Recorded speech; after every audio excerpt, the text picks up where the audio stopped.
سوچے ذرا، جب زندگی کے سب سے بڑے خواب پورے ہونے ہی والے ہوں اور اچانک ایک ایسی خبر آئے جو سب کچھ بدل دے۔ آج ہم یہی دیکھیں گے کہ کیسے ایک ریاستی صحت کا نظام ایسے مشکل وقت میں ایک لائف لائن، ایک امید بن سکتا ہے۔ کہانی شروع ہوتی ہے ایک 27 سالہ نوجوان سے، مطلب ایک ایسی عمر جب زندگی بس شروع ہی ہوئی ہو، مستقبل روشن نظر آ رہا ہو اور ہر طرف امید ہی امید ہو۔ اور صرف یہی نہیں، اس کی زندگی کا ایک بہت بڑا، بہت خاص دن بھی قریب تھا، اس کی شادی۔ بس کچھ ہی مہینے باقی تھے، یوں سمجھیں کہ سب کچھ بالکل ٹھیک چل رہا تھا۔ لیکن پھر اچانک ایک لمحے میں سب کچھ بدل گیا۔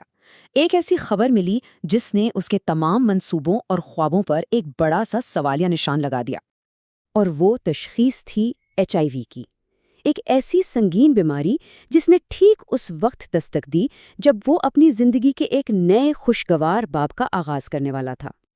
دیکھیں، یہ صرف ایک جسمانی بیماری کا معاملہ نہیں تھا۔ اس تشخیص کے ساتھ ایک ایسا اندیکھا ذہنی بوجھ بھی آیا جو شاید بیماری سے بھی زیادہ بھاری تھا۔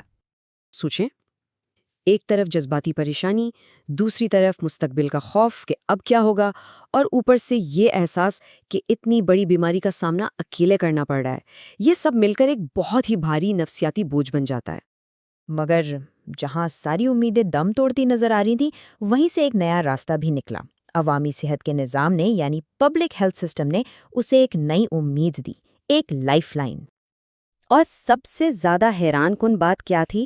اس کے تمام ضروری ٹیسٹ، معائنے اور علاج کا کل خرچ تھا ₹0۔ جی ہاں، بالکل 0۔ کوئی مالی بوجھ نہیں، کچھ بھی نہیں۔ یہ کیسے ممکن ہوا؟ یہ سب ممکن ہوا ریاستی فنڈ سے چلنے والے سرکاری صحت کی سہولیات کی بدولت، یعنی پبلک ہیلتھ سسٹم نے آگے بڑھ کر ذمہ داری لی اور اسے سنبھالا۔ تو سوال یہ ہے کہ یہ نظام آخر کام کیسے کرتا ہے؟ آئیے ذرا ان مراحل پر نظر ڈالتے ہیں جن سے گزر کر صحت یابی کا یہ سفر طے ہوتا ہے۔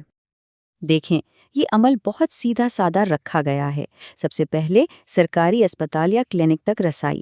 وہاں پہنچ کر مکمل طبی معائنے کیے جاتے ہیں۔ ان معائنوں کی بنیاد پر ہر مریض کے لیے ایک خاص یعنی پرسنلائزڈ علاج کا منصوبہ بنتا ہے۔ اور پھر چوتھا اور سب سے اہم قدم، ریاستی فنڈ سے ملنے والی مفت ادویات کا آغاز۔ کتنا واضح اور مؤثر راستہ ہے نا؟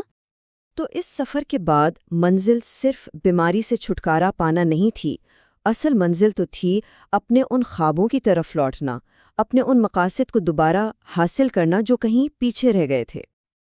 یہاں ایک بات بالکل فٹ بیٹھتی ہے کہ ریاستی فنڈ سے ملنے والی ادویات ایک مریض کو نہ صرف اپنی صحت دوبارہ حاصل کرنے میں مدد دیتی ہیں، بلکہ اسے اپنے ذاتی مقاصد کی طرف بڑھنے کے قابل بھی بناتی ہیں۔ اور سچ پوچھیں تو یہی اس پورے نظام کی اصل کامیابی ہے۔ تو کہاں ایک طرف تشخیص کا بوجھ اور غیر یقینی مستقبل، اور کہاں دوسری طرف صحت کی بحالی اور زندگی کے مقاصد کا دوبارہ پٹری پر آنا۔ یہ واقعی ایک امید سے بھرے سفر کا اختتام ہے۔ اور آخر میں یہ ایک بڑا سوال ہمارے سامنے آتا ہے کہ اگر صحت یابی کا ایک واضح راستہ موجود ہے اور علاج بھی مفت ہے، تو پھر اصل رکاوٹ کیا ہے؟